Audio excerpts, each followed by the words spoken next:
This program is designed to provide general information with regards to the subject matters covered. This information is given with the understanding that neither the hosts, guests, sponsors, or station are engaged in rendering any specific and personal, medical, financial, legal, counseling, professional service, or any advice. You should seek the services of competent professionals before applying or trying any suggested ideas.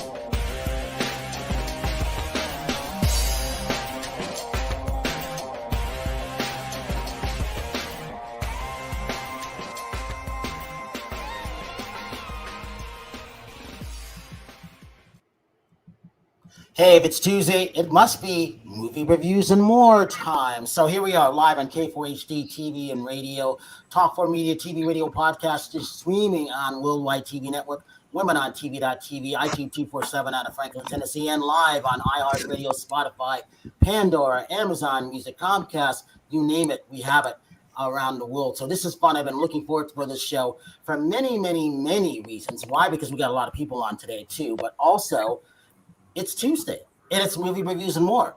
And we keep going up with all of our views around the world, so I'm excited about that. So the person that I always look forward to seeing, locally Tosh, live from all the way Miami. She's smiling. I know she's been doing good.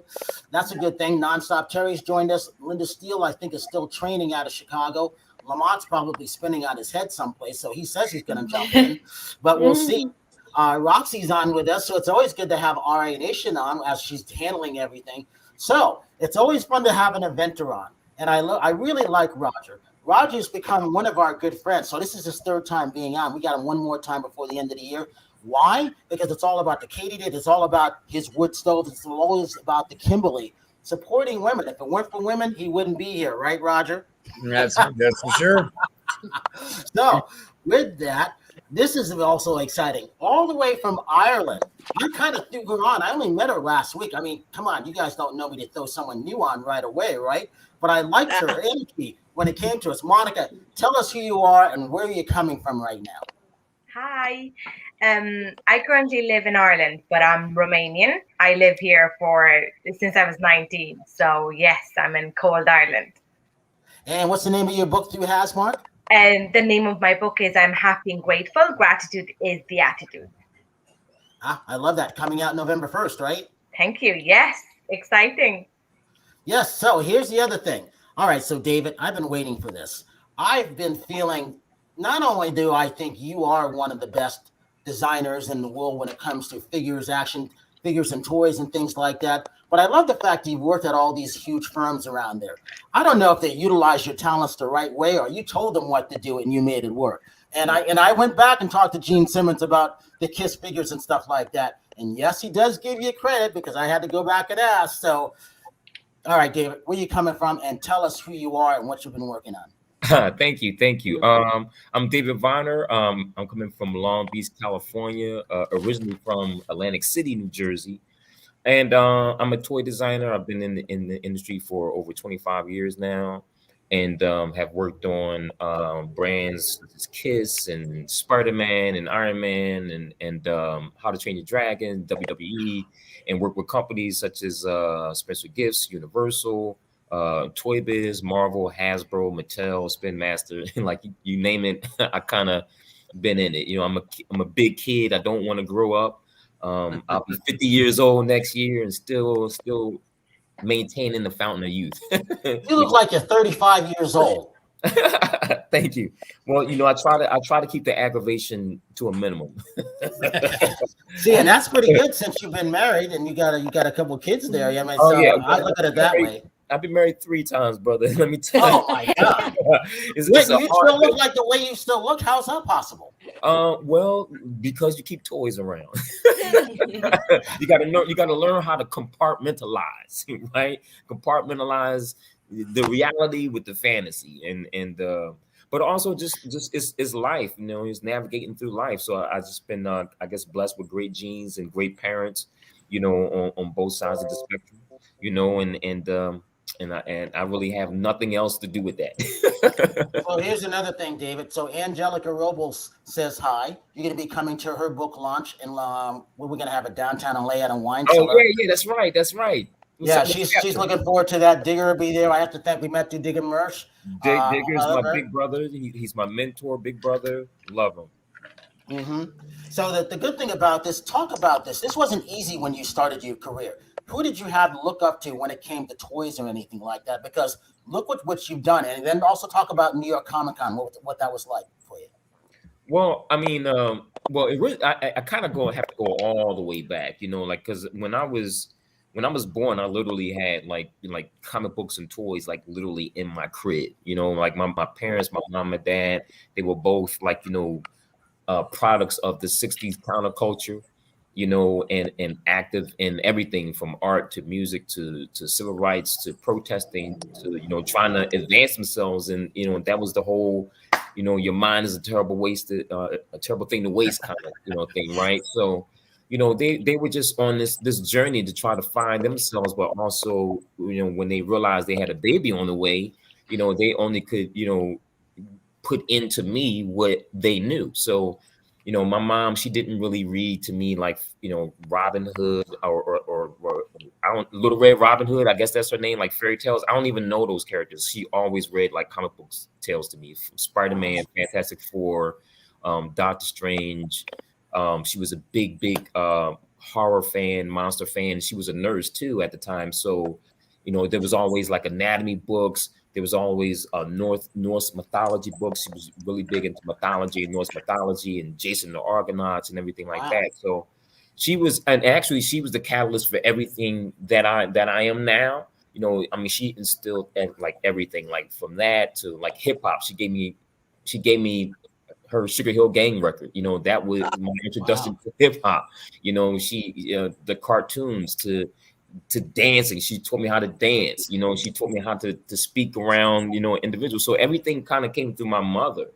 You know, she was the original OG nerd. You know, she was really the first Trekkie I ever known. The first diehard comic book nerd I ever knew was her, you know. So growing up, it was always kind of weird to me when I realized that it wasn't actually a lot of females in this genre, because my mom was always prevalent there. You know, that was just second nature.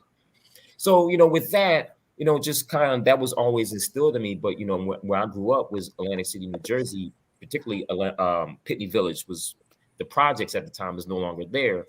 And but back then it wasn't like, it was before the drugs and before the violence. It was just really like a place where people can live as a stepping stone to move up and out, you know. And so it was a very diverse community, you know, and also it was a casino town. So we had a means, you know, and even though my dad wasn't there, my mom, you know, she provided a great life for me by working in the casino industry. And I just always had toys like Steve Wynn, who owns the Wynn Casino. He actually used to send me toys to try to woo my mom to work for him.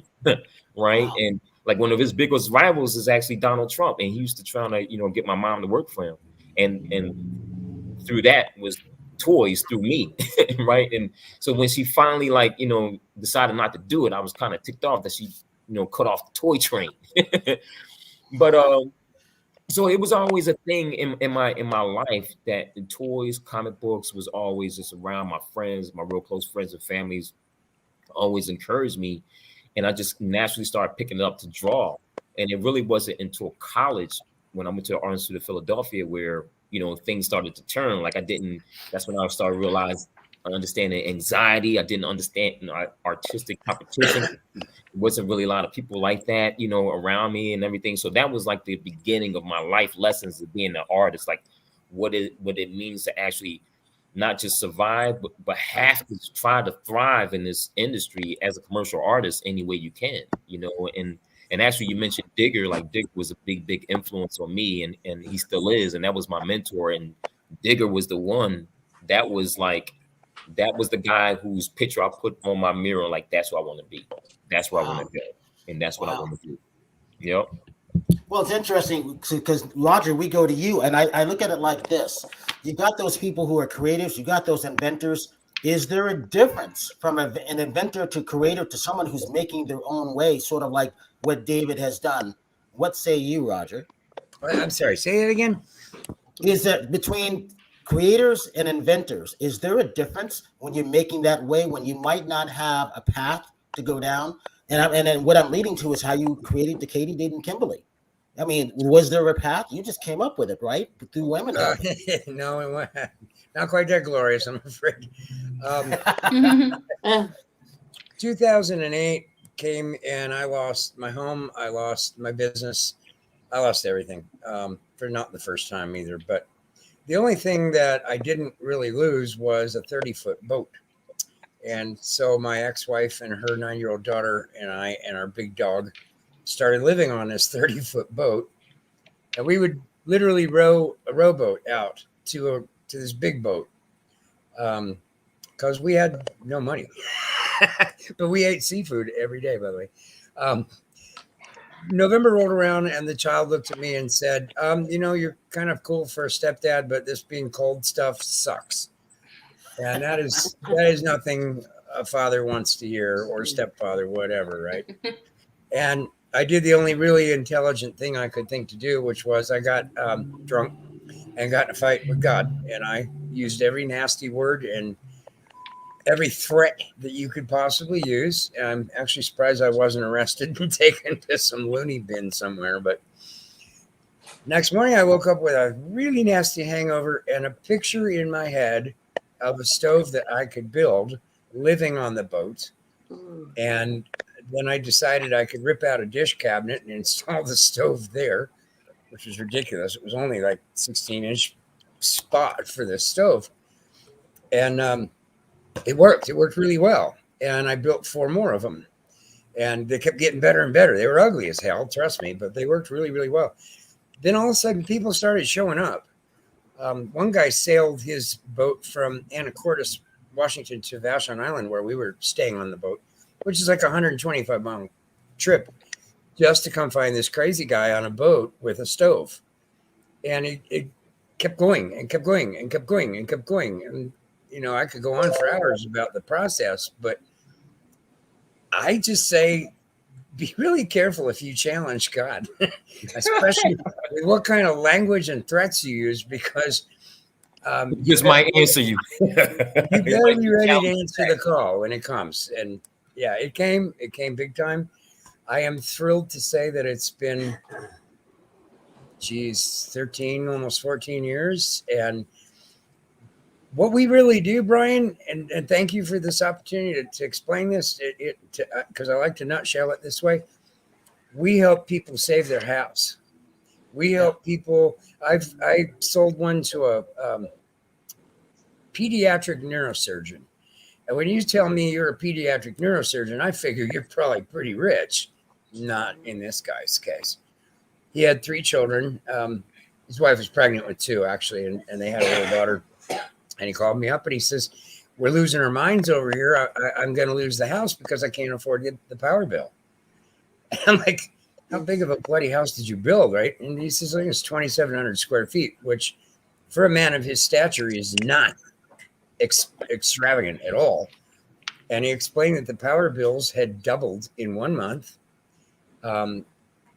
Medical malpractice insurance, anesthesiologist, blah, blah, blah. Everybody gets a chunk of that money. And he says, basically, I save a baby's life. I make $450.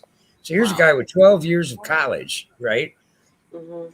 Struggling. And so I said, well, what's the deal? He says, I'm going to put one of your stoves on my credit card. And if we lose the house, I'm not paying the damn car off anyway. So what the heck, right? I thought, oh, no pressure there. Well, he called me the next spring and he said, we have not run our furnace since we put your stove in.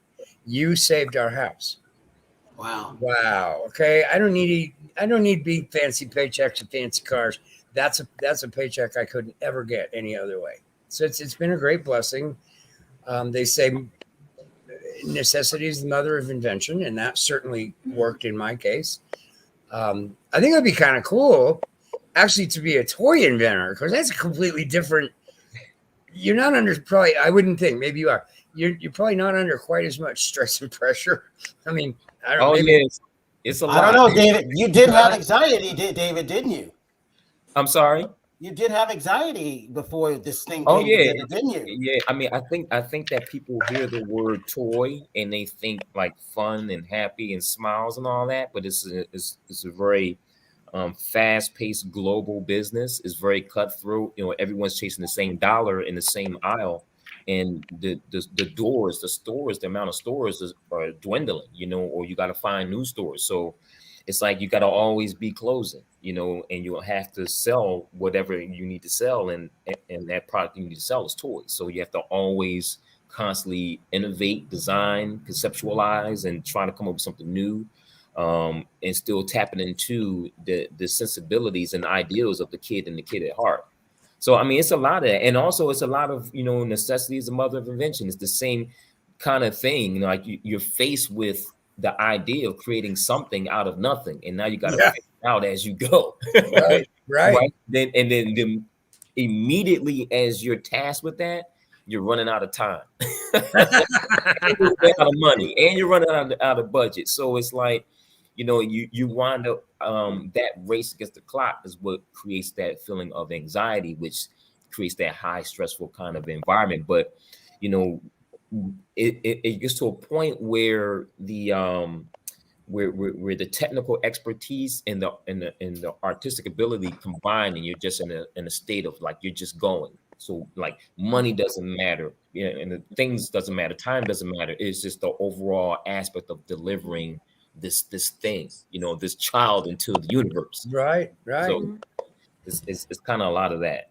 Hey, Roxy, show the picture of the wood stove that Katie did with the Kimberly, if not both, so David and everybody can see who haven't seen what Roger created and why it's important, because I'm sure David can relate to this. Creating a baby out of nothing. This is what Roger created out of nothing, what he was telling that story. Right. And so building these up, these are the best. In my opinion, these are the best, not only in the country, but I believe they're the best in the world. And that's one reason why I chose them. That's one reason why I have them on, because this is the time of the year. If you want to save your, you know, as Roger was saying with that, it doesn't matter how much money you have. A light bill is expensive no matter what, isn't it, Roger? Yeah. We're trying to buy a house right now, and it's like, oh, dear God. You know? And it's like when you realize just how you do that, like it is very fine, you know, confined to a particular space. So you got to work with that. But then you start realizing when you do create things like that, how other practical ideas can be applied, and how practicality is not used a lot. You know, like, man, it's a lot of wastefulness that goes along. And it's like, man, if we just put some practical thought to things, we can be more mindful in our construction or our infrastructure and how we deal with relationships and everything, you know. Right. So that's okay, Roger, go ahead. It's been frustrating and hard because these stoves actually, and we have other ones that the world doesn't even know about yet. But for example, we were invited to Washington, D.C. twice for Global Wood Stove Design Challenge. You know, it's a competition.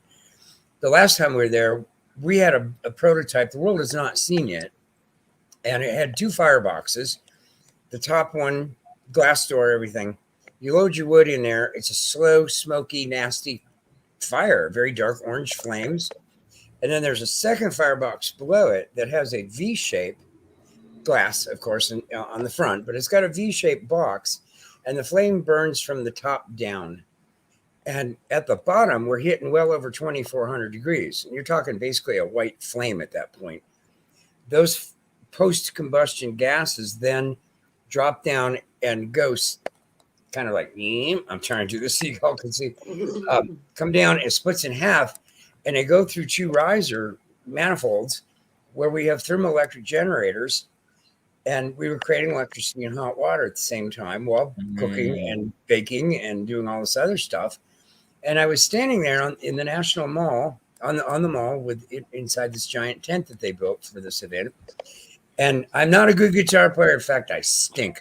But my guitar. That's why you're a drummer. That's why I'm a drummer.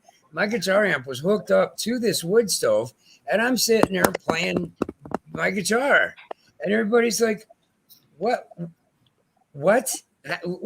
Well, look at what the amp is plugged into. And they're like, yeah, I see that. Your wood stove is powering your guitar. Well, this is not really that weird. It's actually quite simple. And the Russians knew about this back in World War I. We're trying to bring it about in a much more efficient, effective way. And we were really getting pretty far down the road. And what happens? COVID. We're having a heck of a time just getting orders filled now on the stoves themselves. And we've gotten really no further down the path of where we were trying to go with that. And I bet anybody right now could say, oh, yeah, I can see where that could happen. It's very frustrating to be up against that when you know what you can do.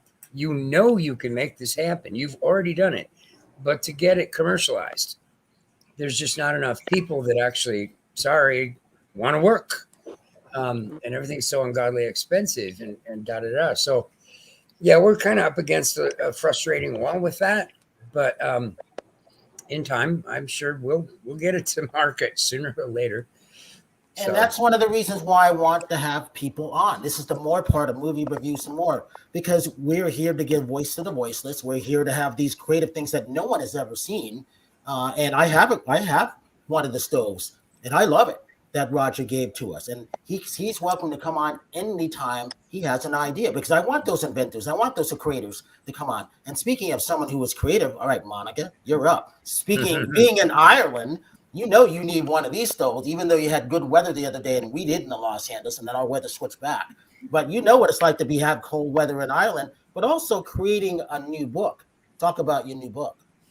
Thank you, Brian. First of all, I'm absolutely amazed by both Roger's and Vonner's story, because, I mean, that's just amazing. You know, the way Vonner was talking about what his mom instilled in him. And I think this is what I want to do with the book.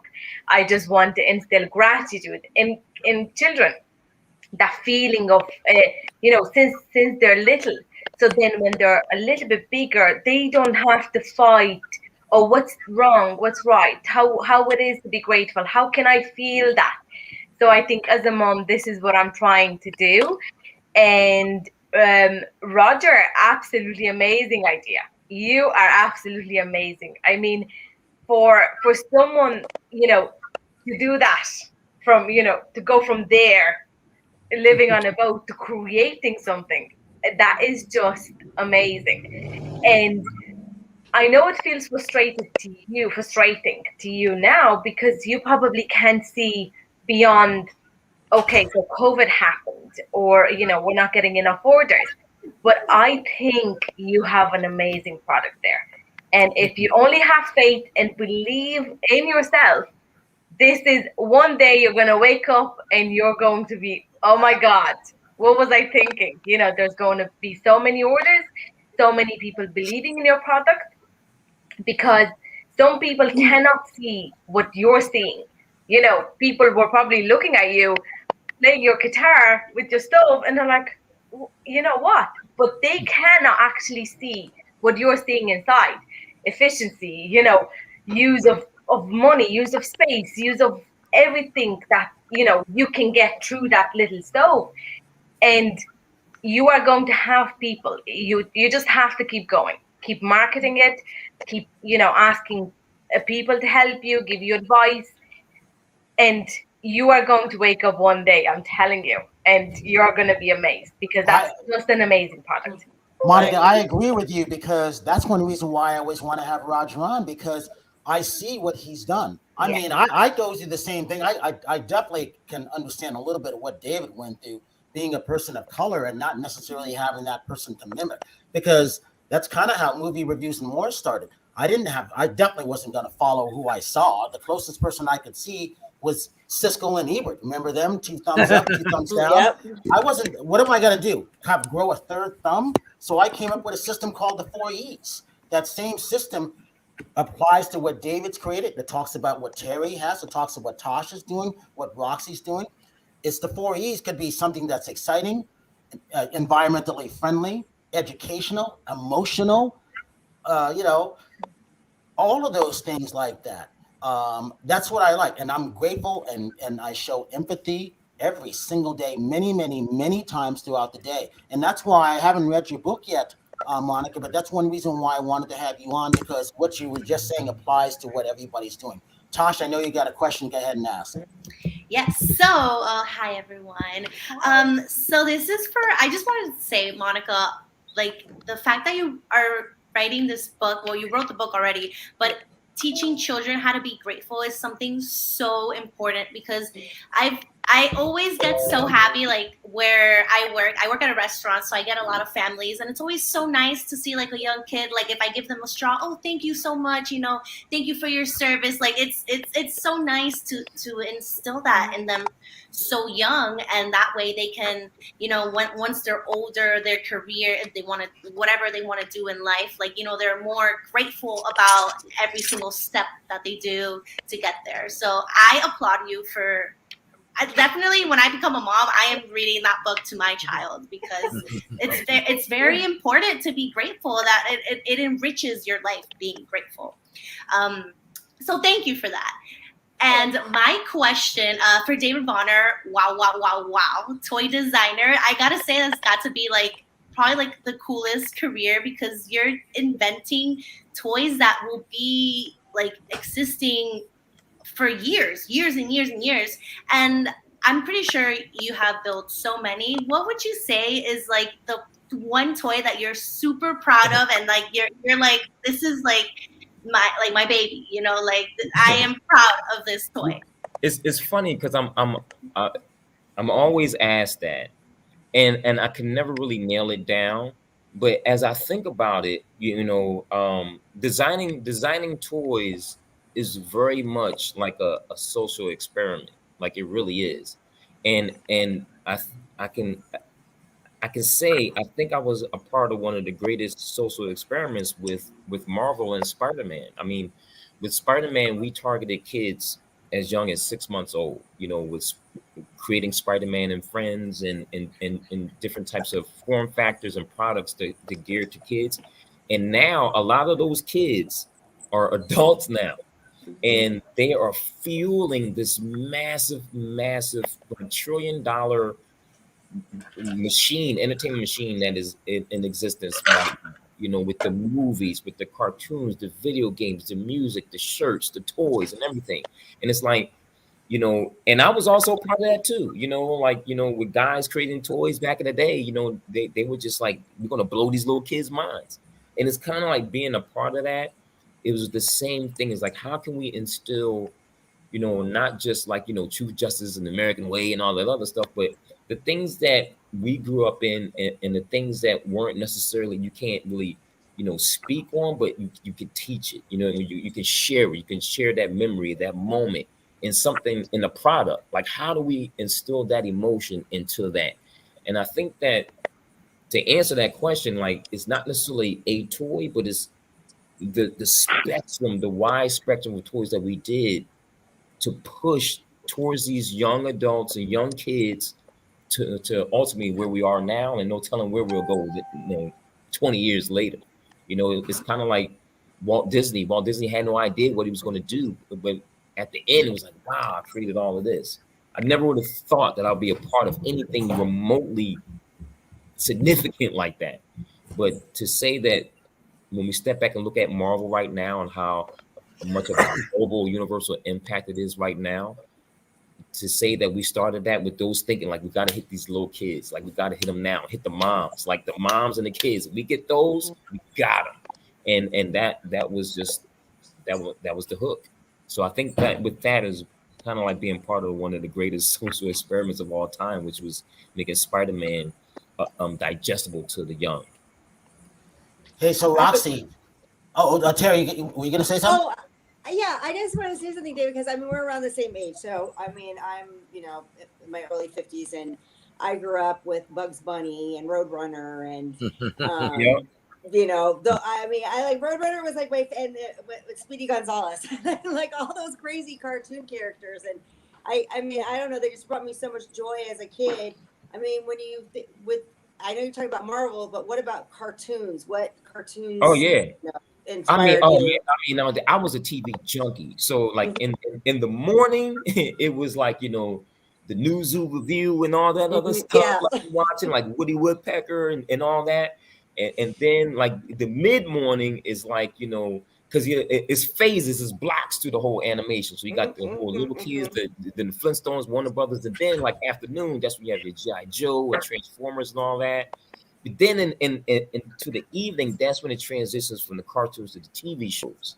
So it was like Starsky and Hutch, $6 Million Man, Star Galactica, Happy Days, like all that stuff.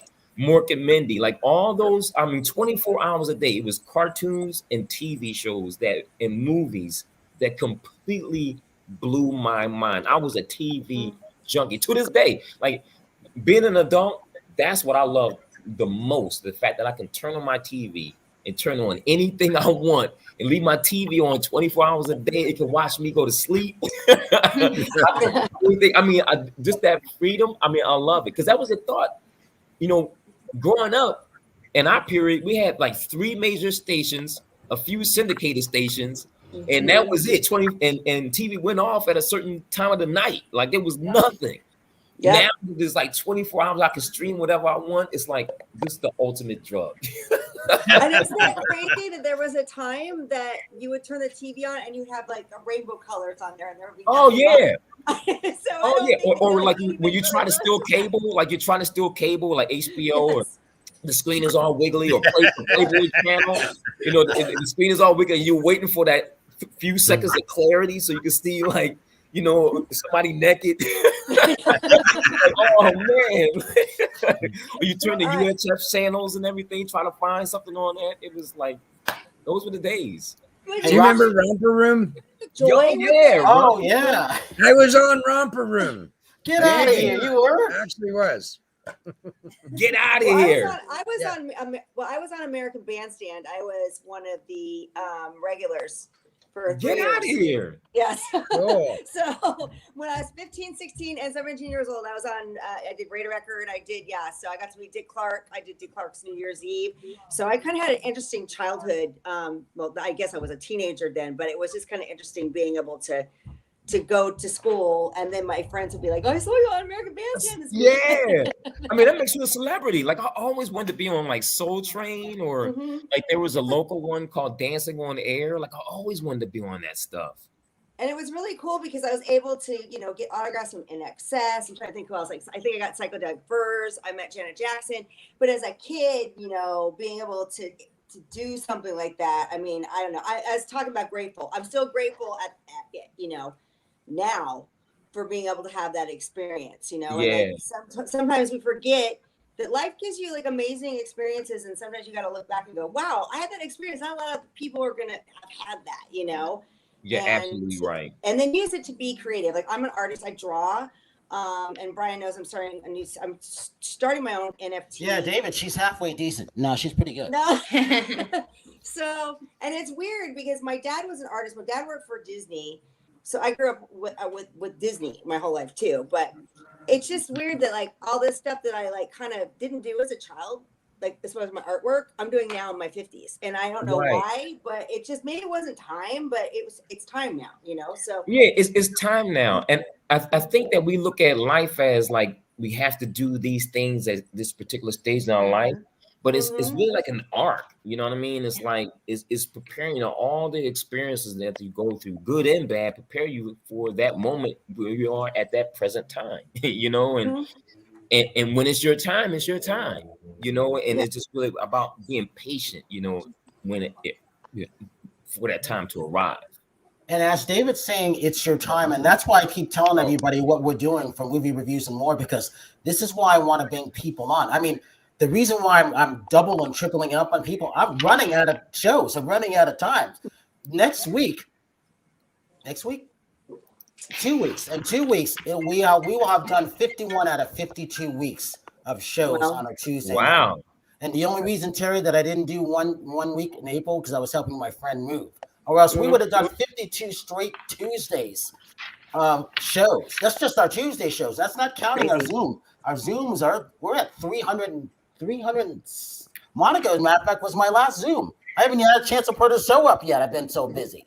But Monica, we had someone ask you a question. Someone named Kelly Oliviera. She wanted to know what inspired you to make books for kids, and she can't wait to see your book. Thank you, Kelly. Well, what inspired me, of course, during COVID, everything changed. I was always this busy woman, busy businesswoman. And, when I decided that I would love a kid, I probably didn't think that it's going to take so much that I'm, going to have so many emotions during that time. So during COVID, I had more time with her. But still in my head, I was still busy, always doing something, creating something, I have phone calls. And then one day we were having a walk and she was just admiring flowers and she was just so innocent and so happy. And I was just in the back thinking to myself, I'm like, I'm in a hurry. I have to go. There's something I have to do. And then something just hit me. I don't know. Something just was like, what are you doing? Your kid is enjoying time. You have plenty of time. You're at home doing nothing. Well, I was doing programs and stuff. But I was like, why are you rushing? You're not grateful enough for this time. You should be grateful. And at that time, I started studying with Bob Proctor from The Secret. So that's when immediately I got the book in my head. I could see it. It was like this happened in 3 to 5 seconds. This whole thing happened. So I think that's what it's for me. It's for me not being grateful enough. So since then, I have learned so much through gratitude. Yes, of course, nothing, life doesn't only get better because you're grateful. There's a few more elements to it. But yes, this was the major one that just made me stop and think, what am I doing with my life? Where am I going? And how can I enjoy my life more, while this is it, and while COVID happens, so I'm not as stressed as I used to be for so many years. So yes, my little one kind of inspired it. Also, tell David this. What's your AR technology that you have in this? Because David, Hasmark is the only publishing book in the entire world company that has AR in the books. Nobody else has that. Monica, Yes. What's yours? I have not decided yet on that, so I cannot say anything because we have been in such a rush to try to get this book by the 1st of November because my little girl is 5 on the 30th of October. So I was trying to kind of celebrate everything at the same time and have everything. So I don't know anything yet. I will probably know more details in the next week or so. But I'm very excited about that. When I found out about that, I was very super excited because that's, new innovation, it's absolutely amazing. So with the AR technology, David and Rogers, that it pops out of their book, and it's really, really creative because they allow the authors to say, what do you want to come out of that? And I think that's fascinating. And then obviously Linda Steele, she's training someone. So James wanted to know where she was. On Tuesday, she has a lot of her clients. So when she can break away, she breaks away. She definitely wanted to be here. She wanted to meet Roger. She wanted to meet David. She didn't know about Monica, but she's always fascinated because Monica, she's going to be on Hasmark. She has confirmed that Linda Steele's book's going through Hasmark Publishing now. And good congratulations for her. And I'm starting to work on mine little by little too. And then so Roxy, I wanted to go to you. You got kids. Are your kids into comic books too? My kids, they're especially one of them, my 12-year-old is especially into the comic books, and he has the element of all the essence it brings. He's definitely super into it. So I gotta say that everybody here has this spark within them, and they're all they're doing something so creative with something that lives within them, and I just think it's so amazing. So I just want to tell you all that you're awesome. Thank you. Thank you. See, and I always tell people many times a day, you have to be empathetic. You have to have compassion. You have to be emotional when it comes to stuff, because as I'm walking by people who are homeless, I say, hey, that could be me. David, you can relate to this as you were growing up, someone of color. I mean, like I said, going back to when you worked in that casino, your mom was the pit boss. What was that like for you? Because I can only imagine what that was like. I mean, it was strange, you know. I mean, my life isn't the typical, life. You know, it's funny. I didn't know that being black was a detriment. You know, I learned that from actually my aunt. You know what I mean? I didn't learn that from a white person or someone outside my race. You know, the feeling of being black and being a detriment came from my own family member by me being darker than my other family members.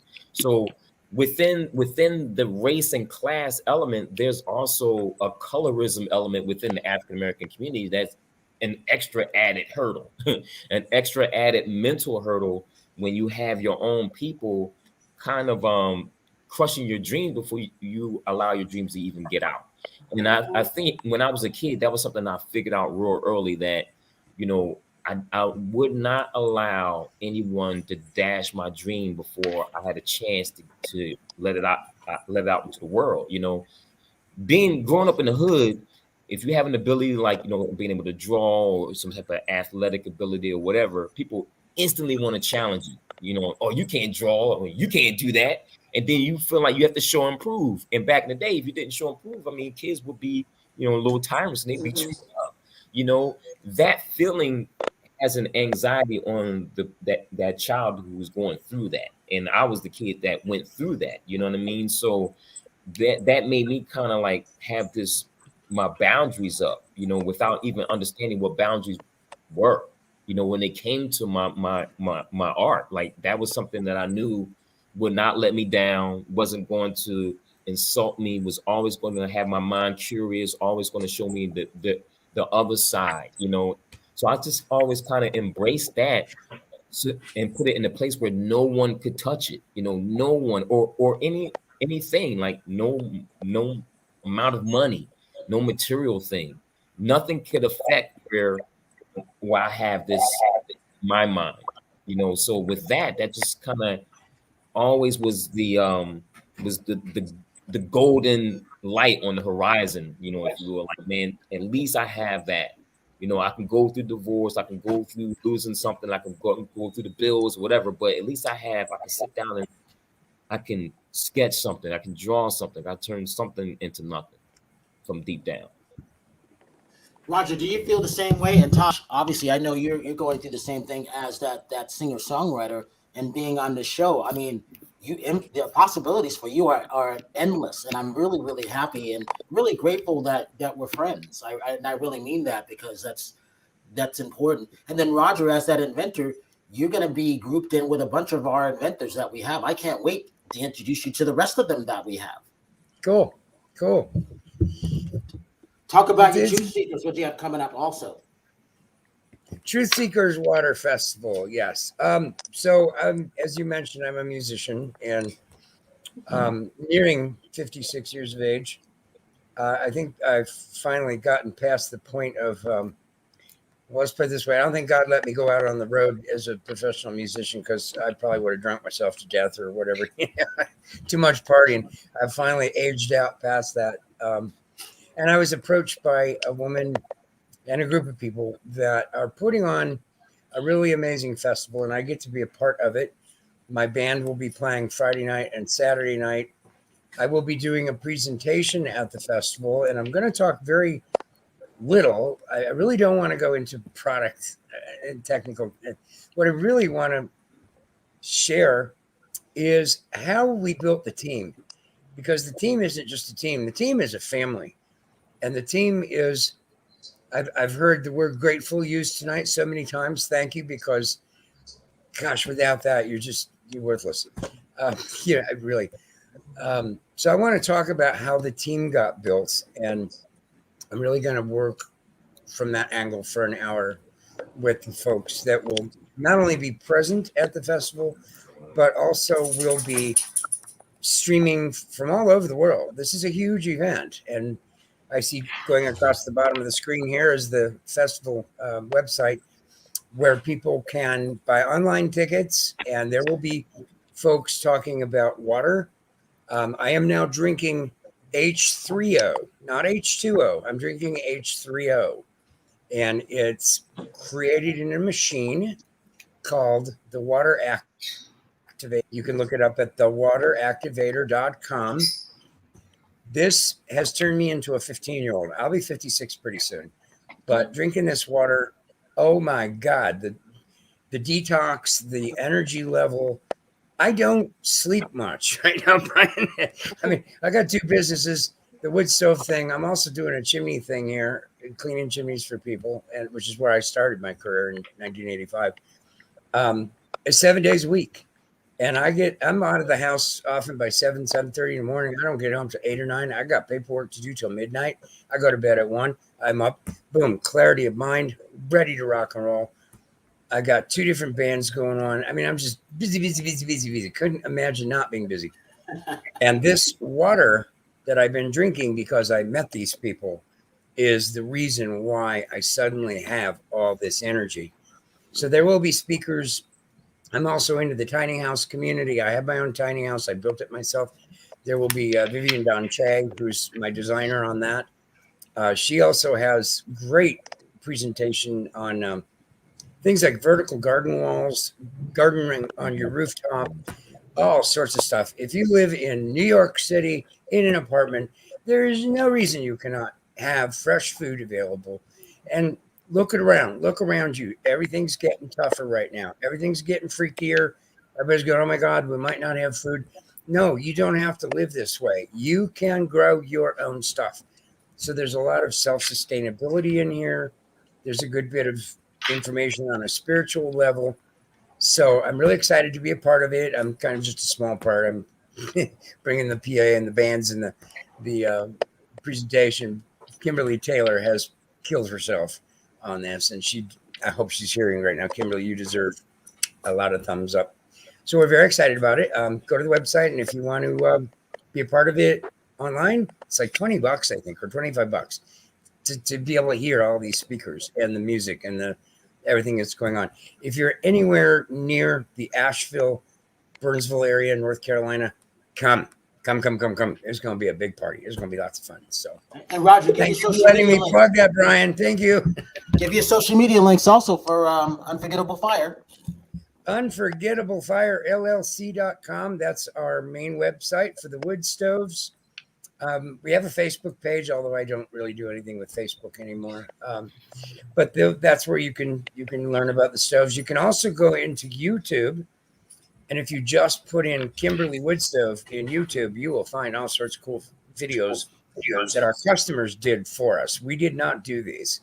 I'm not even capable of doing that.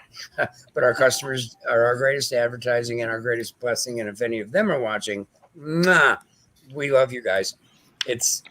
We can't even begin to keep up with orders right now. It's just crazy. If you live in Southern Oregon, anywhere near Central Point, Oregon, and you know how to work in a stainless steel machine shop, we need you. Hey, that's what it's all about. I need chimney sweeps. We'll pay you well. Give me a call. We'll put you to work. There you go. Working. So we need to get that rolling again. All right, Monica, give your social media plugs, please, links, and the name of your book coming out November 1st. The name of the book is I'm Happy and Grateful. My Instagram is Monica Talbos. And I do have a page for I Am Happy and Grateful. So that's where you find me. And coming out through Hasmark. Got to remember that because I love that company. Yes. All right, Nonstop. Go ahead. Go for it. Oh, she dropped she's that. out. Yep. Oh, Roxy, talk about your show. Go ahead. Okay. So Roxy with RA Nation, and I'm also on the platform of Talk4 TV as well. And this is where we get musicians together and the entire industry and talk about all these changes that's happened and talk about their journeys and all that. Just fun and interactive. And then I also have Standout Serpents where I'm a reptile enthusiast and I sell snakes, lizards, all kinds of stuff. So you have to check us out on standoutserpents.com and Facebook and Instagram. Tosh, go for it. All right. Well, you can find me everywhere as Vocally Tosh, but you can also visit my website, natasharumbosmusic.com, and you can see all the songs that I have out. I did release Que Pasó 3 weeks ago, and it's been going super good, and I'm very proud. And it's if you like Latin pop, urban Latin, definitely take a listen. You can find me on all streaming platforms. David, you get the last word. Go for it. Social media links and what you got coming up. Oh wow! Thank you for having me. I'm David at David Vonner at David Vonner on Instagram, at David Vonner on Twitter, Facebook. It's so funny, Roxy. I have to say, me and my wife have been binge watching Santa Clarita Diet. I don't know if you watched that. Love that. Great show. Drew Barrymore. You look so much like Drew Barrymore. I was like in awe. Like, I feel like, wow, she's on the screen right now. So, Roxy, you're beautiful. It's great meeting you. This is a fantastic night. Thank you guys for having me.